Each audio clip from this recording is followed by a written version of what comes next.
Good afternoon. I'm Brandy Stitt. I am the Executive Director of the Women's Business Center. So we are going to go ahead and start our presentation while we are waiting for more people to join us this afternoon. Thank you for joining us for our Becoming an Influencer webinar. I'm very excited about this session. As many of you may or may not be familiar with us, the Women's Business Center is a nonprofit organization that provides counseling and training services to entrepreneurs that are looking to grow and expand their businesses. This webinar is one of many of the training sessions that we offer through the Women's Business Center, the Enterprise Center of Johnson County, and the Women's Employment Network. I would like to go ahead and introduce our presenter for today. Amber Solomon is the Communications and Development Officer for the Women's Employment Network. She is also the social media and marketing advisor to the Enterprise Center of Johnson County and the Women's Business Center. So she is our go-to for all things social media, PR, influence related. When we have questions, we go to Amber. When we need to be seen on social media and in the public, we go to Amber. So you are in good hands with Amber. So I am going to go ahead and head it over to you, Amber. Thank you for joining us today. Absolutely. Thanks for having me. Thank you, Brandy. I will go ahead and share my screen. You can see that we are starting Becoming an Influencer Strategy, Skill, and Survivor because we want to feed ourselves and not the trolls. So a little bit about me. Brandy gave me a fantastic introduction, but I wanted to teach this workshop because I have 10 years of experience in working with influencers across various industries. I started about 2014 in the entertainment industry. So I was really getting burnt out on trying to send press releases to the press to try to get them to cover the events that I was working. So I started branching out and started sending to local influencers who might cover. I also took that information that I learned and applied it to fair trade in the fashion industry, health and wellness, even government, and now the nonprofit sector. Yes, you can be an influencer for nonprofit. So you're using your popularity for a good cause. But what I really wanted to know, what I have learned in these past 10 years, so I started really discovering and diving into the world of influencers in 2014. And then you saw influencers on Instagram and you saw them on Facebook. And what it has grown into in 2014, that industry was expected to project a revenue of about $200 million. And now it's expected to progress to over $24 billion in 2025 alone. So it's a hustle, it's an entrepreneurship endeavor, and I think everybody deserves a little piece of the pie if you want it hard enough. So what we're going to cover today is what is an influencer and the different types of influencer. I know everybody says, well, I'm an influencer, content creator, but it actually breaks down quite a bit, especially from a person who, like me, who was hiring influencers. I didn't just say I was hiring an influencer, I was hiring this kind of person or this kind, and it really breaks down into a niche ecosystem of digital influence. We're also going to cover the core skills and how to get started. So that's just basically the essential abilities for every successful influencer needs to develop, practical first steps. And then we're going to start talking about working with brands. What are companies looking for when partnerships and how to approach them in a professional manner? We'll address burnout because that is the biggest monster in the influencer space. Then I'm going to share some resources to help you get started, some things that you can experiment with as far as platforms or management or creating content. So what is an influencer? An influencer is an individual who creates digital content to engage an audience and sway opinions, usually in the form of partnerships with brands. But what it really means in practice is influencers are digital entrepreneurs. You can build trust and specific communities, and then you can leverage that relationship to create value for your own audience as well as brand partners. So the key word, as I said, is influence. It's not follows, it's not likes, it's the ability to change minds. So let's break down the type of influencers. So when I was hiring influencers for different endeavors and in different industries, I really focused on a few different types. First of all, content creators, that has really surged in the last 10 years, expanding into YouTube, TikTok, and Instagram. But now it's people who are creating content, they're creating videos. Even content creators as simple as reacting to other people's videos. That is a huge industry that has grown. So examples of this would be vloggers like on YouTube, DIY experts, beauty pros, comedians, fitness instructors, anyone who's posting regularly to build communities around their personalities. Most content creators are just everyday people, and that's why people resonate with them. You're not unapproachable. The next type of influencer is going to be a podcaster. So that is an audio first content creator. So everybody in these spaces can technically be a content creator. It's just how they are using the mediums.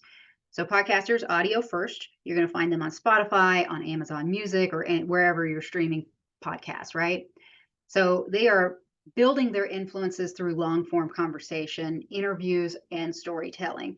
Most podcasts are going to run about an hour. Some have even gone as far as 2 to 3 hours, but they can cover all kinds of topics such as mental health, pop culture, true crime. So basically, you are building a audience of loyal listeners, either weekly or however often that you're posting your podcast. And then you have the writers out there who are bloggers. That's written content, usually in long form. Most of them are publishing to websites or using platforms like Medium. But blogs can focus on anything from parenting to travel to personal finance, and also include a couple of photos and affiliate links. So if you're looking to establish yourself as an affiliate or an ambassador of a certain brand, blog is probably going to be a great source for you. Next, we have streamers. Now, this one has really surged in the past 5 years or so with Twitch, YouTube Live, and Kick. So if you're in the gamer world, most of the time Twitch was just for gameplay. So streaming has really become incredibly popular. So it's not just gamers anymore, though. It's hobbyists, it's people who are painting miniatures live, and most of the time they're just having a conversation while they're doing their hobby, and they're building that dedicated community. I really like it from a nonprofit standpoint, especially because Twitch, YouTube Live, and those who are streaming on Kick, sometimes you can connect with them and they will build fundraisers through nonprofits. So you think you're just playing a video game, but you're doing things for a cause as well. Streaming is a really great place to truly build that authentic community. Then you have subject matter experts. That's going to be your licensed mental health therapist or advanced chefs teaching technique on YouTube. So these are professionals who are building their influence by sharing their knowledge and their expertise in a particular field.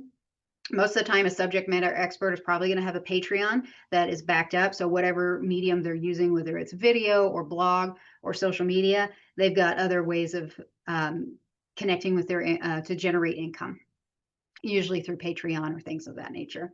And then the most well-known is celebrities, which is your traditional fame. So those are your public figures like actors, athletes, musicians. You had back in the day, you had Michael Jordan doing the Wheaties commercials.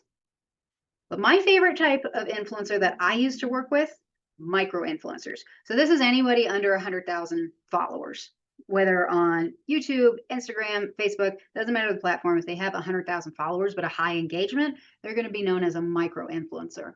And this is where I really like to get in, usually not because of budget, but more of this is where my return when I hired influencers really lied. It's because micro influencers are approachable, authentic, community based people. Usually, if a micro influencer that you're following on Instagram, just think about if Kim Kardashian posted something and said, you should buy this shirt, but you're following somebody on Instagram or on TikTok that you have found that is just an everyday person and they said, you know what, I really like this shirt. If you'd like it, here's the link.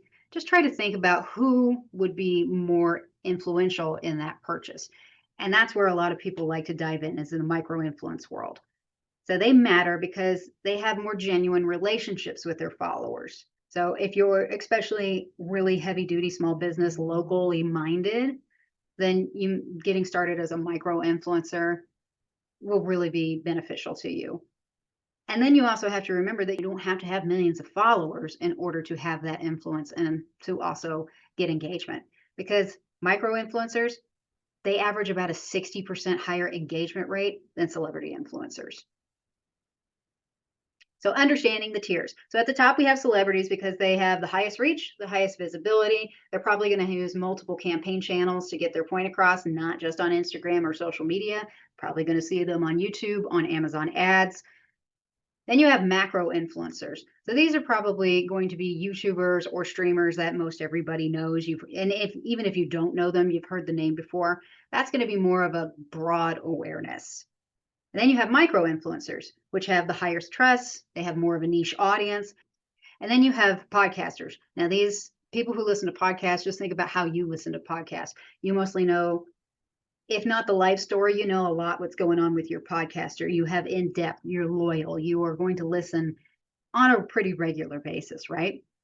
But the key to remember all of this is that influencer is an entrepreneur. So you have that big vast of how much dollars that you can possibly rank in as an influencer because it's very entrepreneur mindset. Some days you're going to make $0, other days you're going to be $100 because some days you're going to put in 2 hours of work because you've had a really great campaign, you've got a lot of returns, your affiliate links are really working, you're getting clicks out the yin yang, you've got conversions left and right. You can take some time, average $100 an hour.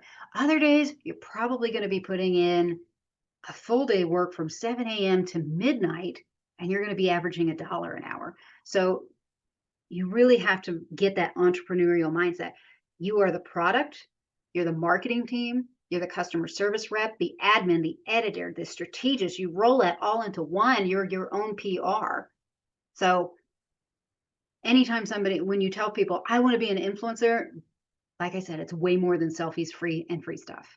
It's work and it's admirable. It's an admirable journey. What are the core skills that every influencers need? Number one that can make or break you as an influencer is branding and storytelling.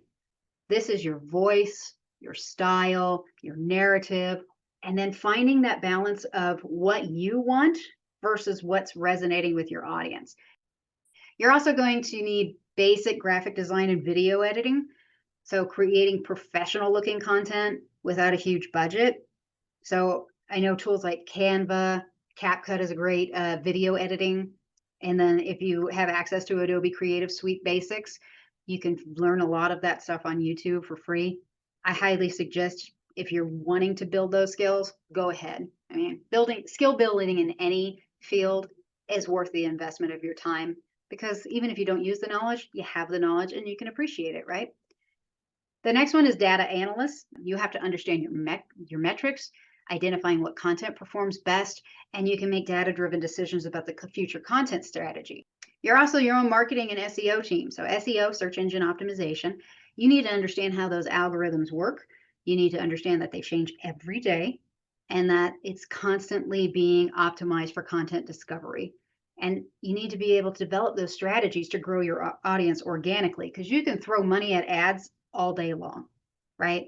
But that's money out of your pocket and there's no really guarantee on that return. So being able to understand the algorithm and your audience organically, it's going to save you time, it's going to save you money, and it's really going to help with your branding and storytelling, right? Marketing and SEO as an influencer is really just going to tie everything together.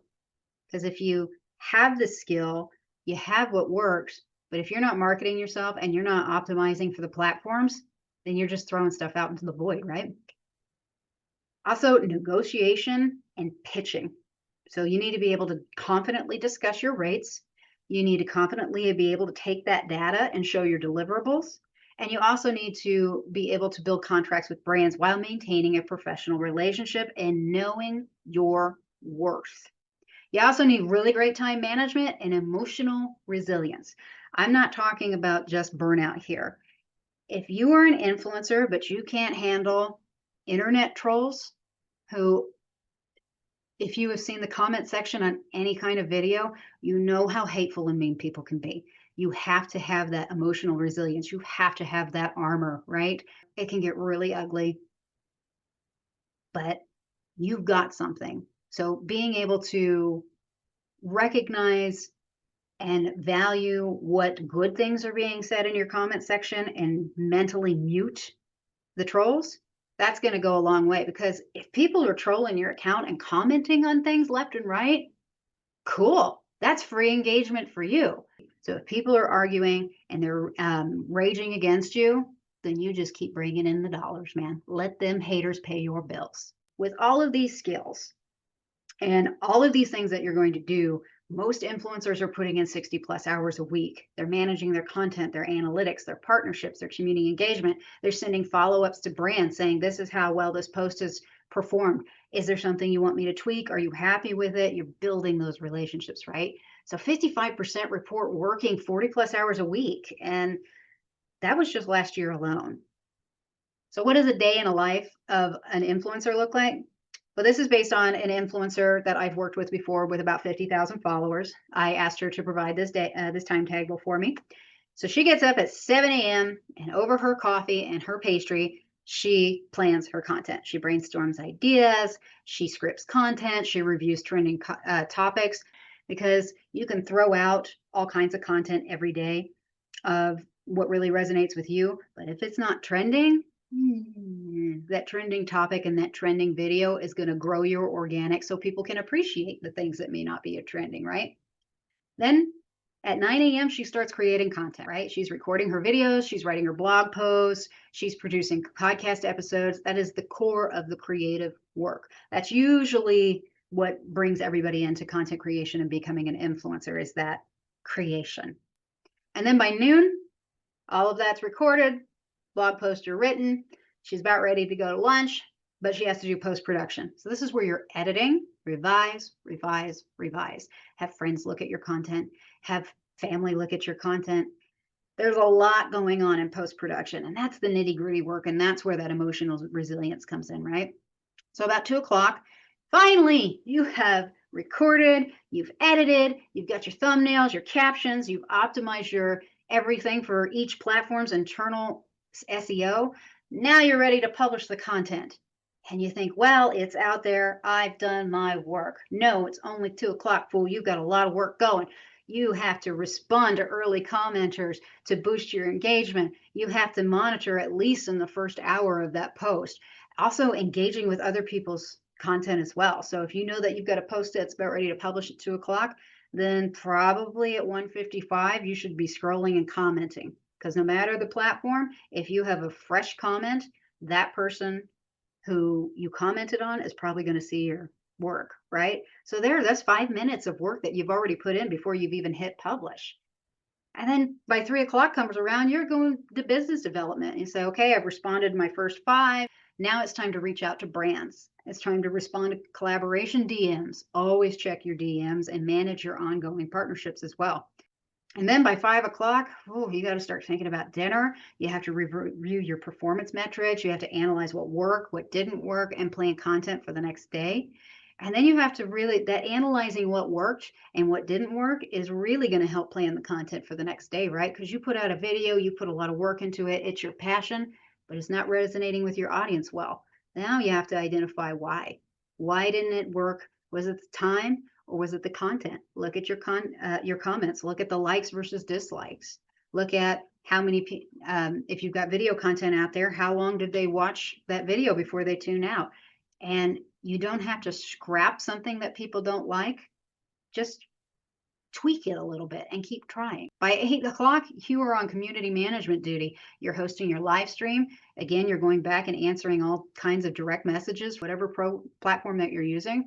And then you're engaging with other creators in their niche, because not only do you want to build relationships with brands, you also want to build relationships with the other creators, because if you're in the same niche, yeah, there's competition, but look how much more you can gain from collaboration.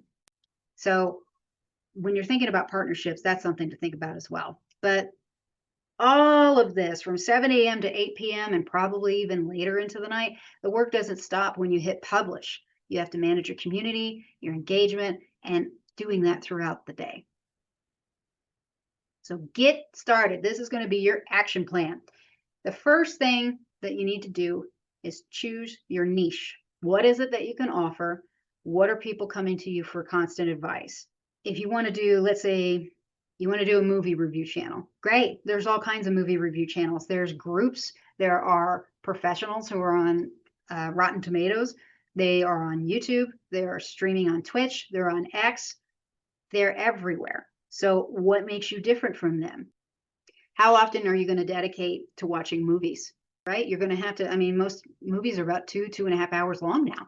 Can you guarantee that you're going to be watching 2 or 3 videos about 2.5 hours long at least 2 or 3 times a week?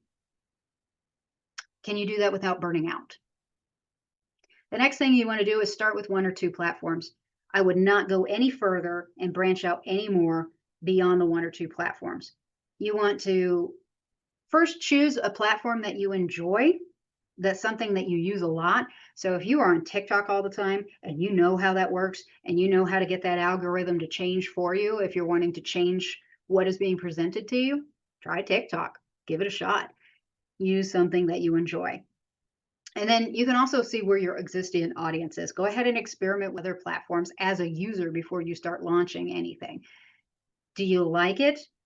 Do you think the audience likes it? Are the viewerships there? And then you want to think about number 3, creating valuable content consistently. Focus on solving the problems, answering those questions. Are you wanting to entertain? Are you wanting to educate your audience? Just build that consistency because consistency beats perfection every time. It doesn't matter too with, okay, so you don't have the top of the line Sony or iPhone bajillion, whatever has come out recently. That doesn't quite matter. I would rather follow or engage or hire an influencer that maybe doesn't have the top of the line camera, who doesn't really have the best lighting, because they post consistently and they have the audience, right? And that can beat polish anytime. Then you want to engage strategically. Don't just recruit your followers, follow and engage with your audience as well as prospective brands. So if you want to work with a brand, start by following and engaging with them generally, right? So let's say you're big into lifestyle influencing, and a lot of yours is getting ready with me, putting outfits together. But man, you really want to work with Nike. There is a pair of shoes that you absolutely love. You bought them recently, and wouldn't it be great if Nike just sent you product? Well, you can do a little tease. You've chosen your niche, you pick your platform, you're creating the content, and you're just gonna slightly tag Nike in the comments. Thank you, Nike. I love these shoes. They're amazing. And then leave it there. Maybe the social media managers see it, maybe they won't. But you're following Nike already on their Instagram channel, so you're going to go there and say, "Oh my God, they just posted the shoes I'm wearing." You can comment and say, "I have these shoes. They're amazing. I made a video about them. Thank you, Nike." You're not really fishing. You're just saying thank you and that you made a video for them. A good social media manager is going to catch that and say, "Let's see how many followers they do." Best case scenario, they hire you. Worst case scenario, that is user generated content. They'll share it to their stories. And then, wow, you have just been exposed to Nike's audience, and all you did was say thank you. Next, you're going to track your data. You make data-driven decisions by finding the balance between the content you enjoy creating and what your audience wants to see. And then you take that data and you're able to present that to brands. So when a brand says, "Well, why should I hire you?" Well, as you can see, I made this post about Nike. They added to my stories. It ended up tripling my following. And I reached out to the Nike rep. Turns out, because of that, they sold 5.7% more shoes that month of that particular brand just because of the video I posted. Boom. You got the receipts. The main thing is to start small and grow with strategy. Every successful influencer starts with 0 followers. So focus on building genuine connections and providing real value every day. And when you're building this, don't sit there and say, by 30 days, I'm going to have 4,000 followers. The digital world is fickle with a big F. Give yourself grace and know that this is going to take time. So how much should you be charging? This is a good way to start, is just understanding what influencers are typically charging to set realistic expectations. So you can, on a Facebook post, you could probably charge about $25 per 1,000 followers, 20 for per 1,000 followers on YouTube, $10 for Instagram per 1,000, $10 for Snapchat. This is information I took from Data Research Market. you can take this information as a baseline and then apply your skills as you see fit. So successful influencers, they are probably going to charge significantly more based on their engagement, their niche expertise, and that content quality, as well as their receipts. So if they've got a laundry list of success of working with other brands, those prices are going to go up. Again, not necessarily tied to how many followers, but what you can bring to the table as an influencer and a content creator. So things that influence your pricing, yeah, follower count, but engagement.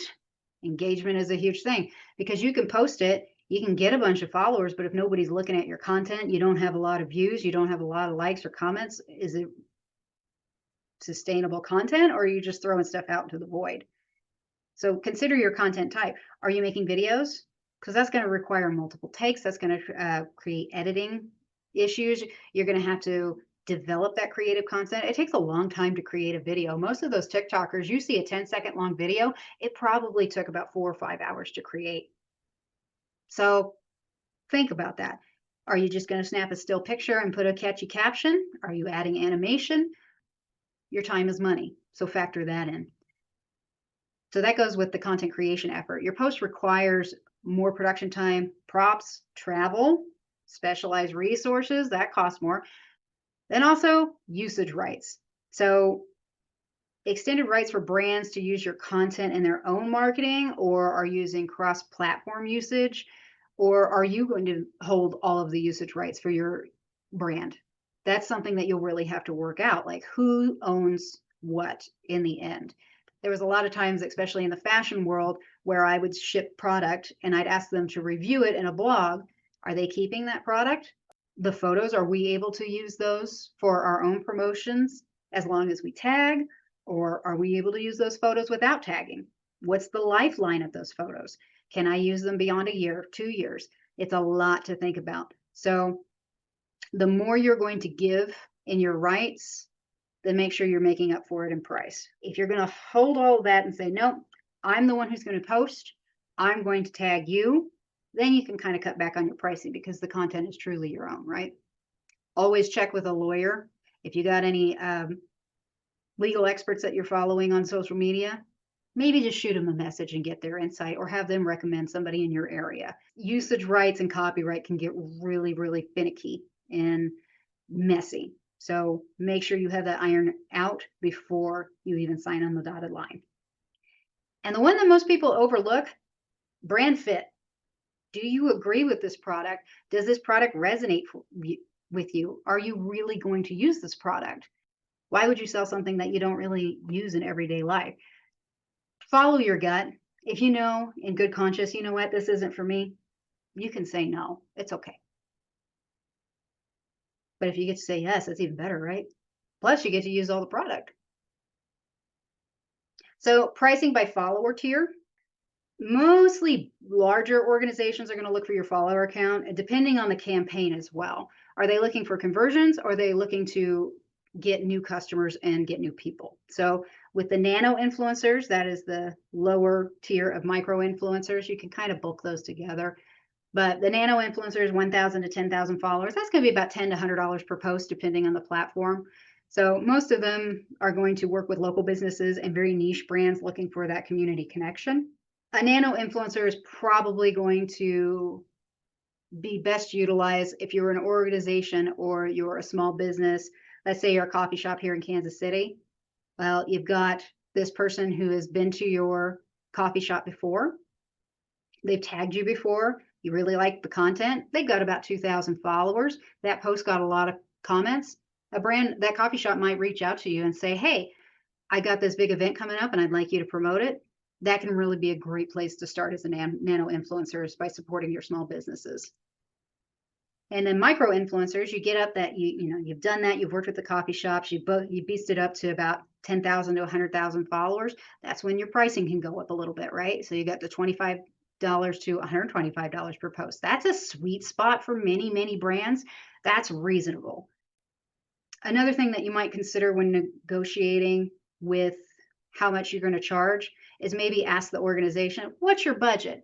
I know my rates, but I really like your brand and I'm willing to work with you. So That way, they're not really having to throw out the first number, but a marketing person or a social media person can say, you know what, I really don't have a big budget for this, but what I can make up for it is in product. What I can make up for it is um, tagging your company and inviting you, or even putting a newsletter plug in there so people can follow you and build that anyway. So you've grown as a micro influencer, you're getting into that mid-tier range, you're getting into that 100,000 to 500,000 followers. Now this is where you can expect to charge $500 to $5,000 per post. 5,000 is probably going to be more video content, and a 500 is probably going to be just one still image. So really factor that into your budget as well. This is professional level content creation. You've probably got an editor on your team. You've probably got somebody who's doing the filming for you. You've hired a professional videographer or photographer for the cause. So the 500 to 5,000, just remember, as a mid-tier influencer, is probably not just going to you. That's going to your team and who is behind the scenes, right? And the same with the macro influencers. You're hitting 1 million followers. You're almost there. You're going to get that nice little YouTube plaque that they send out for the 1 million followers. That's where you can expect to start charging more and more. Then you hit mega influencer or celebrity level. So what brands actually look for in partnership? This is what I definitely looked for. The one thing that I valued most was engagement rate. What's your engagement rate? How many people are commenting? Are they being saved? Are things being added to other people's stories so they can reach even more? Is it genuine interaction with your audience? Not just likes, but saves, shares, comments. That can indicate real influence, right? Also, professionalism. Are you timely in responses? Or is my DM going to be left on red because you didn't leave an email in your link tree, right? Are the contracts clear? Is the content that's been delivered, does that meet my brand standard? Has there been ongoing communication throughout the campaign? Because if you're working with a smaller brand, especially where they usually have a marketing team of one or two, they're not going to quite remember until their boss comes out and says, hey, how's that influencer campaign going? But if you as an influencer has already taken upon yourself to communicate exactly what's going on and how well the campaign, like on a weekly basis, and they can just reference that email and say, you know what, we really like working for them, you're probably going to develop a reputation with them as a really professional grade content creator, and they'll work with you again and again and again. Also, is your niche and mission clear? Are you well defined as an identity, or do you go a little all over the place? Is it easy for brands to understand how you fit their marketing strategy? Are your values clearly communicated? And also, does the audience align? But 89% of marketers say that influencer marketing is just as or more effective than any other channel, and 67% plan to increase their influencing budget this year. So from a marketing standpoint and from somebody who's hiring influencers, it is really great to know that A, the content is being made for me. That's one thing off my plate. B, the mission is being communicated clearly. Another thing off my plate. So you're taking on the work as almost like an independent contractor, right, of this organization. So the easier you make it for them, as long as you're not overdoing it yourself, the more likely that you're going to get recruited by other brands. Because believe me, all of us marketing people talk. We talk on LinkedIn, we talk on at networking events, and your name will probably get brought up and say, you know what, I have really good luck with this influencer. So brand partnership best practices. Again, professional etiquette, prompt, respectful in all your communications, and know your worth. If you don't really want to work with a potential partner, or you're just not seeing it with the brand, then you don't even have to go so far as, well, let me recommend somebody to you. I really like to, but you can just say, you know what, my plate is as full as I'd like it right now, and I don't think our values align. I appreciate you. Thank you so much. That's all you need to do. But do it in a respectful way that if you change your mind, the door is going to be open because you were respectful. Always deliver what you promised when you promised it. So that's where that communication comes in and those contracts really come out. If you said that you're going to charge this much for a video, but you post photos instead, you're not delivering what you promised, and they're probably not going to want to work with you again. So you'll run into a big mess. So just be clear what you want to do versus what you can do. Align. And then maintain professional boundaries when things are getting personal, right? So this is your business.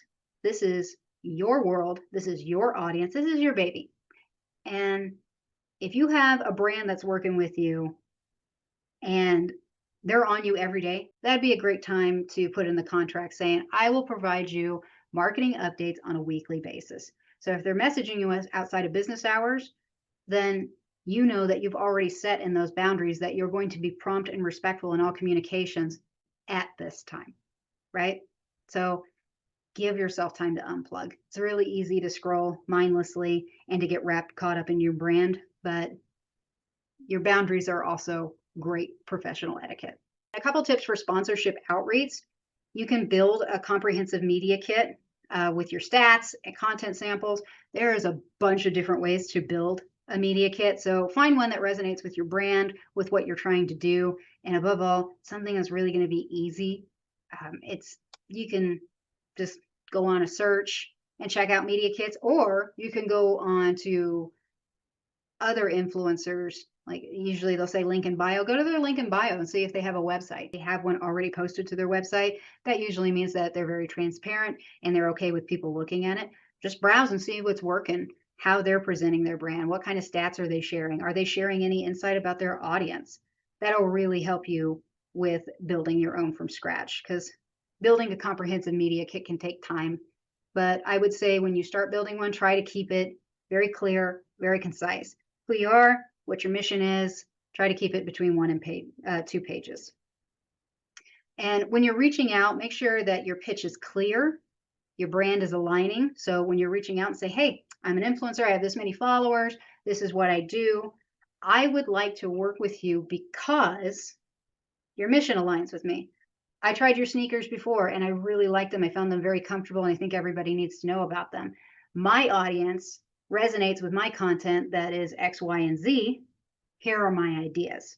Share about one or two. You don't need to go into it. And then invite them to a meeting. Be like, would love to discuss things with you. And if you already use their products and you love them, mention them authentically. Just throwing that little sparkle out there can really light up a brand. And that's really going to resonate. So when you do send these follow-ups and you send these emails, you can already link, look what I have done. Do you see how many likes that my comment on your stuff has already done? I saw that you added the story. I took a screenshot of this. I got this many followers just from this. Just think how many followers I can give your brand. And then also follow it professionally without being pushy. Just say, hey, just bumping this. What do you think? If now's not a good time, just let me know. And I can follow up with you in a month or something like that. You never know who's out of the country, or if there's been some restructuring going on. Maybe the person who was in charge of the ambassador program doesn't work there anymore. A lot of things can happen. You're not necessarily being ignored, right? Just remember that free products are not payment. It's a great way to build relationships, kind of like when they hand you out samples at Sephora or at Ulta and they say you want some samples. That's not payment. That is little taste of what they could get with the intention of getting more for you, right? So just know when to say no to exposure deals and value your time appropriately. I've worked with influencers who've told me horror stories of they just wanted to send product, but they wanted video, they wanted a blog, they wanted a review, they wanted a live stream, and don't give them all that for free product.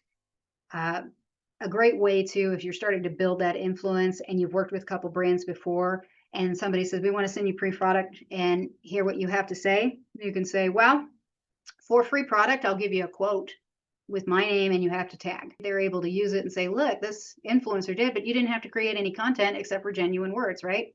So know when to say no. So what is burnout? You got low motivation. You're emotionally exhausted. You're physically exhausted. You've got reduced creativity. You're dreading posting. And you're disconnected with your audience. You have all these comments, but you could really care less, right? That's burnout.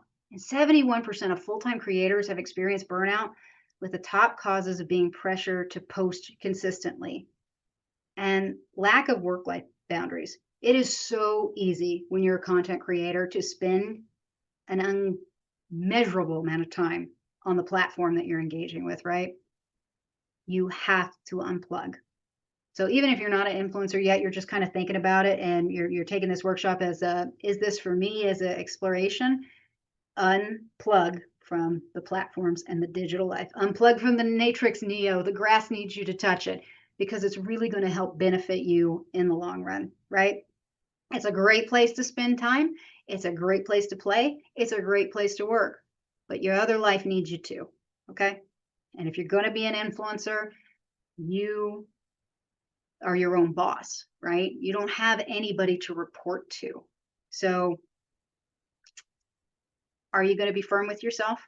Are you going to have those boundaries in place, not with just other people, but with yourself to avoid this? Because otherwise your content's going to slip, your audience is going to slip, and you're just not going to want to do it.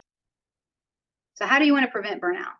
Batch your content creation. So you're going to dedicate specific days or specific times where you're going to film multiple pieces of content, and then you're going to strategically schedule them without having to create daily.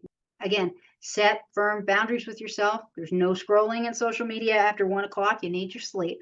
You have designated off hours where you're going to turn the notifications off your phone. You're going to silence your email. You're going to shut down your computer. You're going to make a nice home cooked meal and go for a walk, because that personal time and unplugging from that content creation world, it's kind of like sleep. We don't know how it works, but we know that when you wake up the next morning, your body has completely done a factory reset, right? And take actual breaks, delegate when possible, and don't feel guilty about stepping away to recharge. I would say fulfill your contracts as best you can, but if it gets to the point where you're like, I cannot do this anymore, just be transparent with the people that you're working with. From a marketing standpoint, I would rather know that I'm at risk of losing an influencer that I've worked with consistently up front before it happens, rather than get an email that says I can't work with you anymore, even though the contract's already been out. Be proactive, be communicative, and be true to yourself. And hire help when you're able. If you are able to grow, invest in editors, invest in virtual assistants, who is a really good friend or a family member or just somebody that you're close with, like a colleague that can say, hey, can I get your opinion on this video that I made before I post it? Thanks, Mom. And then stay rooted in your original mission. So remember why you started creating content regularly, to reconnect, and that your purpose goes beyond the metrics and goes beyond the money. So key takeaways. Becoming an influencer, it's a business, not a hobby. Your success requires a lot of core skills. This is a job. Remember, there's many types of influencers, and you don't need a bunch of followers. You can start out small and build, or you can remain small. Just know that you're going to be expected to work, sometimes 40 hours or more, especially if you're trying to do it full time. So you're creating, you're editing, you're doing a lot of things, and there's a wide skill set required to do that. So start small and grow with intention. So you pick your niche, you maintain consistency, you engage authentically with your audience, and track your metrics. So your professional approach, your comprehensive media kits, and your confidence in pitching, that's going to help negotiate, and setting that up to success before you start approaching brands, that's really going to make a lot less work for you in the future. Do things that future you is going to thank past you for. Burnout prevention is critical, more in this industry than any other industry that I've worked at. Schedule your breaks, schedule time off, set boundaries, take chances to unplug. And just remember that income takes time, followers take time. And most of the time, if you're throwing stuff out there with the intention of going viral, you're probably not going to go viral. Most of the things that do go viral, they're genuine, they're authentic, and it's stuff that people resonate. Things going viral is just not something that you can plan ahead, right? So just remember, you don't need 1 million followers. You just need the right audience and a strong work ethic. And quality beats quantity every time. And your success will be determined by your consistency, your professionalism, and your genuine connection with your community, not necessarily your follower count. So go do it. It's a lot of hard work. You're going to sweat. You might cry, but build that board of directors and have fun. That's the whole point.